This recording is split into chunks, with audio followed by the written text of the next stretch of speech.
अध्याय 17 श्रद्धा के विभाग। अर्जुन ने कहा, हे कृष्ण, जो लोग शास्त्र के नियमों का पालन न करके अपनी कल्पना के अनुसार पूजा करते हैं, उनकी स्थिति कौन सी है? वे सतोगुणी हैं, रजोगुणी हैं या तमोगुणी?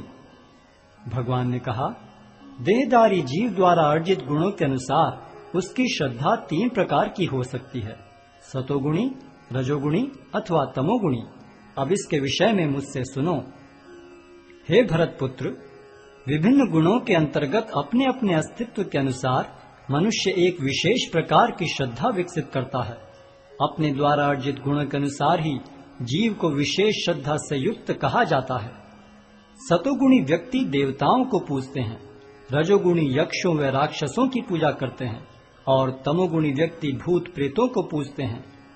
जो लोग दंभ तथा अहंकार से विभूत होकर शास्त्र विरुद्ध कठोर तपस्या और व्रत करते हैं, जो काम तथा आसक्ति द्वारा प्रेरित होते हैं, जो मूर्ख हैं तथा जो शरीर के भौतिक तत्वों को तथा शरीर के भीतर स्थित परमात्मा को कष्ट पहुंचाते हैं, वे असुर कहे जाते हैं। यहाँ तक कि प्रत्येक व्यक्ति जो भोजन पसंद करता है, वह भी प्रकृति के गुणों के अनुसार 3 प्रकार का होता है।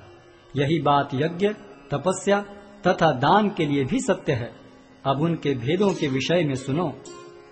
जो भोजन सात्विक व्यक्तियों को प्रिय होता है, वह आयु बढ़ाने वाला, जीवन को शुद्ध करने वाला तथा बल, स्वास्थ्य, सुख तथा तृप्ति प्रदान करने वाला होता है।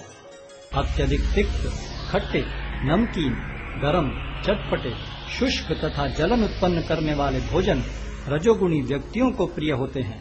ऐसे भोजन दुख, शोक तथा रोग उत्पन्न करने वाले हैं।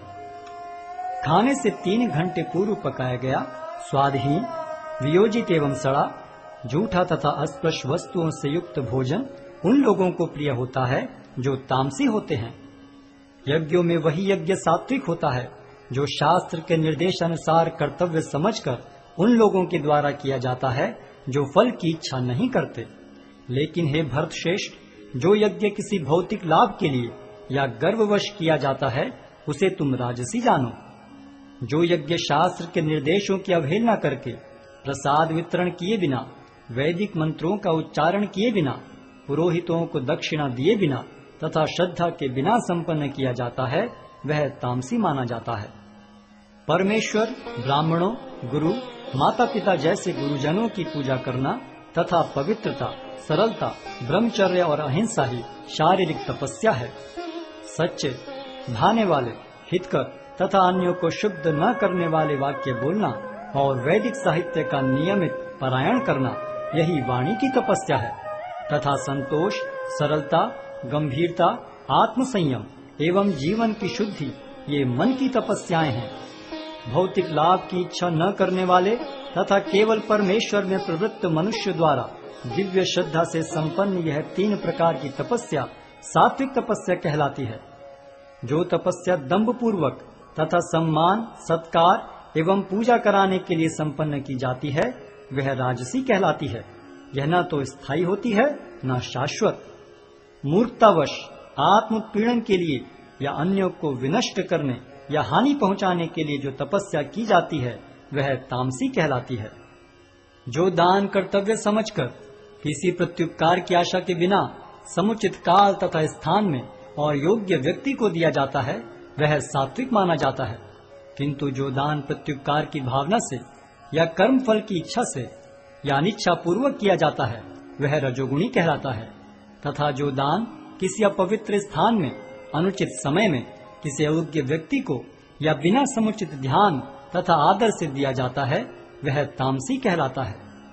सृष्टि के आदिकाल से ओम तत्सत ये 3 शब्द पर ब्रह्म को सूचित करने के लिए प्रयुक्त किए जाते रहे हैं।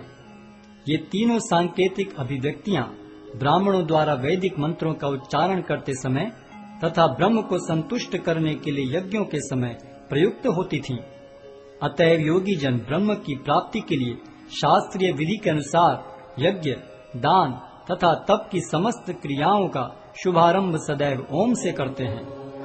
मनुष्य को चाहिए कि कर्म फल की इच्छा किए बिना विविध प्रकार के यज्ञ, तप तथा दान को तत् शब्द कहकर संपन्न करे ऐसी दिव्य क्रियाओं का उद्देश्य भव बंधन से मुक्त होना है। परम सत्य भक्तिमय यज्ञ का लक्ष्य है और उसे सत शब्द से अभिहित किया जाता है। हे प्रथापुत्र, ऐसे यज्ञ का संपन्न करता भी सत कहलाता है। जिस प्रकार यज्ञ, तप तथा दान के सारे कर्म भी जो परम पुरुष को प्रसन्न करने के लिए संपन्न किए जाते हैं, सत हैं। हे पार्थ, श्रद्धा के बिना यज्ञ, दान या तप के रूप में जो भी किया जाता है वह नश्वर है, वह असत कहलाता है और इस जन्म तथा अगले जन्म दोनों में ही व्यर्थ जाता है।